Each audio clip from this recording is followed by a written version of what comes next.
Senate bill on what they call a static score costs more than $1.5 trillion, or about $1.5 trillion, which means that's how much it increases the deficit, which in turn will increase the debt. Our debt right now is at the highest it's been since World War II. It's more than 100% of GDP. What this means is, depending on the level of growth, the Senate believes and wants to believe that this will spur such great economic growth that it will in fact reduce the deficit, but even the Joint Committee on Taxation, counting in economic growth, doesn't think that it will do that. The dynamic score that counts in economic growth says it'll be more than $1 trillion in increase in the deficit.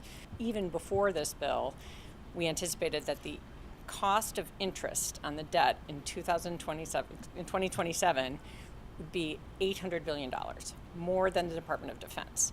So we're adding to our already unsustainable debt, and that in turn is going to crowd out other investments. While we see that this is, in the short term, going to put some money in some people's pockets, it is going to make the competition for federal resources even greater.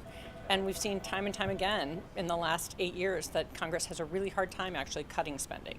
So if they want to come to a point where we have a sustainable fiscal situation, they're going to have to look at both sides and probably revisit this bill.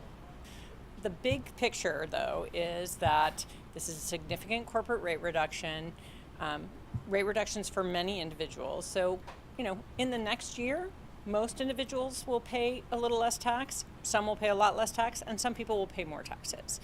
I think big businesses in general are going to be happy because they see that they will be paying lower taxes, and moreover, this bill doesn't even eliminate most of the special interest breaks that are in the code. So they both will have a lower rate and they'll get to take advantage of the special interest breaks that are in the code now.